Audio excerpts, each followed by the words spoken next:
Chapter 2 acids, bases and salts. Chapter का discussion start करने से पहले आइए हम एसिड, बेसेस और सॉल्ट्स के मेन फीचर्स देख लेते हैं। एसिड्स के फीचर्स हैं: एसिड्स स्वाद में खट्टे होते हैं। एसिड ब्लू लिटमस पेपर को रेड में कन्वर्ट कर देता है। एसिड मेटल के साथ रिएक्ट करके हाइड्रोजन को एटमॉस्फेयर में रिलीज करते हैं। एसिड्स के example hydrochloric acid, sulphuric acid, acetic acid, citric acid and etcetera. हम जो डेली लाइफ में भी नींबू का उपयोग करते हैं उसमें साइट्रिक एसिड होता है। फ्रेंड्स, अब हम बेसिस के फीचर्स को देखते हैं। बेसिस का स्वाद कड़वा होता है। बेसिस रेड लिटमस पेपर को ब्लू कलर में कन्वर्ट करता है। और बेसिस के एग्जाम्पल हैं sodium hydroxide, potassium hydroxide and etcetera. Friends, हम जो डेली लाइफ में सोप यानी साबुन का इस्तेमाल करते हैं या साबुन का यूज करते हैं उसमें सोडियम हाइड्रोक्साइड बेस का यूज किया जाता है। एसिड और बेसिस का टेस्ट या वेरिफिकेशन कोई भी सब्सटेंस एसिडिक या बेसिक नेचर का है यह हम उसके टेस्ट यानी स्वाद से बता सकते हैं। पर क्या सभी सब्सटेंसेस टेस्ट करने योग्य हैं? नहीं, हम सभी एसिड्स को टेस्ट नहीं कर सकते क्योंकि बहुत से एसिड्स बाय नेचर बर्न करने की टेंडेंसी रखते हैं। यह हमारे शरीर को नुकसान पहुंचा सकते हैं। इसलिए केमिस्ट्री में हम एसिड को टेस्ट न करके डिफरेंट टाइप्स के एक्सपेरिमेंट्स करके उनकी नेचर और प्रॉपर्टीज समझते हैं। कोई भी सब्सटेंस एसिडिक है या बेसिक ये जानने के लिए हम इंडिकेटर्स को यूज करते हैं। यह इंडिकेटर्स ऐसे सब्सटेंसेस होते हैं जो एसिडिक या बेसिक नेचर के सब्सटेंस के कांटेक्ट में आते ही अपना कलर या ऑर्डर चेंज करते हैं। Types of indicators. Natural indicators, ये वो इंडिकेटर्स हैं जो हमें नेचर में मिलते हैं, इसलिए इन्हें नेचुरल इंडिकेटर्स कहा जाता है। फॉर एग्जाम्पल, लिटमस पेपर, हल्दी मीन्स टर्मरिक। आपने हमेशा यह नोटिस किया होगा कि एसिड ब्लू लिटमस पेपर को रेड में कन्वर्ट करते हैं और बेसिस रेड लिटमस पेपर को ब्लू में कन्वर्ट करते हैं। वैसे ही हल्दी यानी कि टर्मरिक जो येलो कलर की होती है, अगर हम एसिड में ऐड करें तो उसके कलर में कोई चेंज नहीं होता। जब हम इस हल्दी को किसी बेस के सॉल्यूशन में ऐड करेंगे तब उस बेस सॉल्यूशन को रेड कलर का बना देगा। सेकंड है सिंथेटिक इंडिकेटर्स।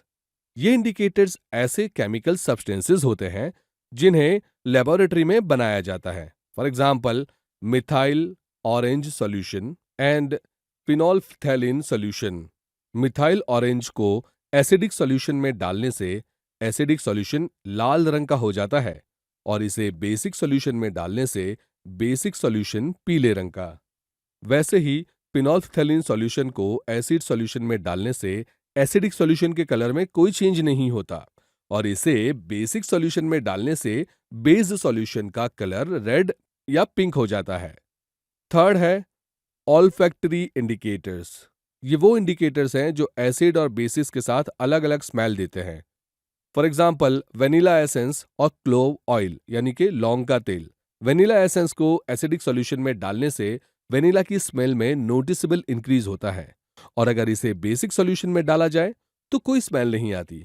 वैसे ही अगर हम क्लोव ऑयल लौंग के तेल को एसिडिक सॉल्यूशन में डालें तो इसकी स्मेल में नोटिसेबल इंक्रीज होता है और अगर इसे बेसिक सॉल्यूशन में डालें तो इसकी स्मेल कम हो जाती है। ओके फ्रेंड्स, एसिड और बेसिस की केमिकल प्रॉपर्टीज के बारे में अब हम आगे देखते हैं, जिसमें पहला पॉइंट है कि एसिड और बेसिस का मेटल्स के साथ रिएक्शन। एसिड मेटल्स के साथ केमिकल रिएक्शन करने के बाद सॉल्ट बन जाता है और एटमॉस्फेयर में हाइड्रोजन रिलीज करता है। यहां अगर हम हाइड्रोक्लोरिक एसिड लें जो जिंक के साथ केमिकल रिएक्शन करने के बाद जिंक क्लोराइड नाम का सोल्ट प्रोड्यूस करता है और एटमॉस्फेयर में हाइड्रोजन रिलीज करता है। बेस मेटल के साथ केमिकल रिएक्शन करने के बाद सॉल्ट्स बनाते हैं और एटमॉस्फेयर में हाइड्रोजन गैस रिलीज करते हैं। यहां हम सोडियम हाइड्रोक्साइड लेते हैं और इसमें जिंक ग्रेन्यूल्स ऐड करते हैं और इसे हीट करते हैं। इस केमिकल रिएक्शन से सोडियम जिंकेट प्रोड्यूस होगा और हाइड्रोजन गैस रिलीज होगी। अब जो यह गैस रिलीज हुई है वह हाइड्रोजन है कि नहीं, यह चेक करने के लिए हम एक एक्टिविटी करेंगे। सबसे पहले आप apparatus को दिए गए डायग्राम के अकॉर्डिंग अरेंज कीजिए। एक टेस्ट ट्यूब में अब आप 5 ml डाइल्यूटेड सल्फर लें और उसमें जिंक ग्रेन्यूल्स ऐड करें। इस रिएक्शन से प्रोड्यूस हो रही एयर को सोप सॉल्यूशन से पास करवाएं। ऐसा करने से आप देख सकते हैं कि सोप सॉल्यूशन में बबल प्रोड्यूस हो रहे हैं। इन बबल्स के पास आप अगर बर्निंग कैंडल ले जाएं तो हाइड्रोजन गैस बर्न होगी और यह एक पॉप साउंड प्रोड्यूस करेगी। सेकंड देखते हैं, एसिड और बेसिस का मेटल कार्बोनेट्स और मेटल हाइड्रोजन कार्बोनेट्स के साथ केमिकल रिएक्शन। फ्रेंड्स, एसिड जब मेटल कार्बोनेट्स और मेटल हाइड्रोजन कार्बोनेट्स के साथ केमिकल रिएक्शन करते हैं तब सॉल्ट, कार्बन डाइऑक्साइड और वाटर प्रोड्यूस होता है। फॉर एग्जाम्पल, अब हम एक एसिड HCl यानी कि हाइड्रोक्लोरिक एसिड लेते हैं और एक मेटल कार्बोनेट Na2CO3 यानी कि सोडियम कार्बोनेट लेते हैं और इनके केमिकल रिएक्शन से NaCl सोडियम क्लोराइड जो एक सॉल्ट है, साथ ही CO2 कार्बन डाइऑक्साइड एटमॉस्फेयर में रिलीज होगी और H2O वाटर प्रोड्यूस होगा। ऐसे ही हम एक और एग्जाम्पल लेते हैं।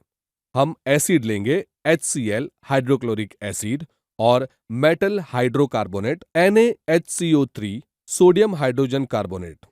इनके केमिकल रिएक्शन से NaCl सोडियम क्लोराइड जो कि एक सॉल्ट है, साथ ही CO2 कार्बन डाइऑक्साइड एटमॉस्फेयर में रिलीज होगी और H2O वाटर प्रोड्यूस होगा। अब बेसिस मेटल कार्बोनेट्स और मेटल हाइड्रोजन कार्बोनेट्स के साथ किसी भी तरह का कोई रिएक्शन नहीं करते हैं। सो फ्रेंड्स, पहले बताए हुए एग्जाम्पल में जब एसिड मेटल कार्बोनेट्स और मेटल हाइड्रोजन कार्बोनेट्स के साथ रिएक्ट करते हैं तब एटमॉस्फेयर में CO2 रिलीज होती है। यह गैस CO2 है कि नहीं यह चेक करने के लिए हम एक एक्टिविटी करते हैं। लाइम वाटर CaOH2 में CO2 कार्बन डाइऑक्साइड पास करने के बाद हमें कैल्शियम कार्बोनेट CaCO3 और वाटर H2O प्रोडक्ट में मिलेगा। आप नोटिस करेंगे कि लाइम वाटर कैल्शियम कार्बोनेट की वजह से मिल्की वाइट कलर का बन जाता है। इसलिए जिस गैस को लाइम वाटर में पास करने से लाइम वाटर मिल्की हो जाता है वह गैस कार्बन डाइऑक्साइड है, ऐसा कह सकते हैं।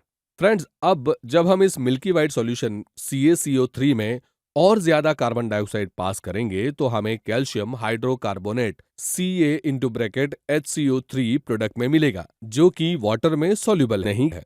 Now let's see on a third point, acids और बेसिस का एक दूसरे के साथ रिएक्शन।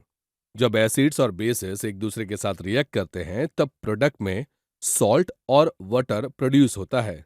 यहां हम नोटिस करेंगे कि जब हाइड्रोक्लोरिक एसिड और सोडियम हाइड्रोक्साइड रिएक्ट करते हैं तब NaCl सोडियम क्लोराइड जो एक सॉल्ट है और H2O यानी कि वाटर प्रोड्यूस होता है। तो ये जो एसिड और बेसिस की रिएक्शन से सॉल्ट और वाटर प्रोड्यूस हो रहा है उस रिएक्शन को हम न्यूट्रलाइजेशन रिएक्शन कहते हैं। और ऐसा इसलिए क्योंकि एसिड और बेस के रिएक्शन से जो प्रोडक्ट मिलता है उसमें एसिड और बेस अपनी प्रॉपर्टीज लूज कर देते हैं। Now have a look at the fourth point, acid का मेटल ऑक्साइड के साथ रिएक्शन। मेटल ऑक्साइड के एग्जांपल्स देखें तो कैल्शियम ऑक्साइड CaO कैल्शियम का ऑक्साइड है और मैग्नीशियम ऑक्साइड MgO मैग्नीशियम का ऑक्साइड है। मेटल ऑक्साइड में बेसिस की प्रॉपर्टीज होती है, इसलिए जब मेटल ऑक्साइड्स एसिड्स के साथ रिएक्ट करते हैं तब प्रोडक्ट में हमें सॉल्ट और वाटर मिलेगा। ये हम प्रीवियसली एसिड्स और बेसिस के बीच में होते हुए रिएक्शन में देख चुके हैं। Alright friends, now let's make a move to the fifth point, base का नॉन मेटेलिक ऑक्साइड्स के साथ reaction. So non metallic oxides का एग्जांपल देखें फ्रेंड्स तो कार्बन एक नॉन मेटल है और उसका ऑक्साइड है CO2 यानी कि carbon dioxide. Non metallic oxide में प्रॉपर्टीज एसिड की होती है और जब ये बेस के साथ रिएक्ट करेंगे तब हम जानते हैं प्रोडक्ट में सॉल्ट और वाटर मिलेगा। फॉर एग्जाम्पल, हम जब CO2 कार्बन डाइऑक्साइड जो कि एक नॉन मेटल ऑक्साइड है उसको। फ्रेंड्स, इस वीडियो को पूरा देखने के लिए आज ही फ्लेक्सी टीचर ऐप सब्सक्राइब करें, जहां आपको मिलेंगे animated videos, digital books, text book solutions, notes, DPP और क्विज। और हाँ, flexi teacher app mobile, TV और कंप्यूटर पर अवेलेबल है। और अगर आपके पास इंटरनेट नहीं है तो तुरंत ऑफलाइन सेट टॉप बॉक्स के लिए संपर्क करें। Flexi teacher, the one you needed.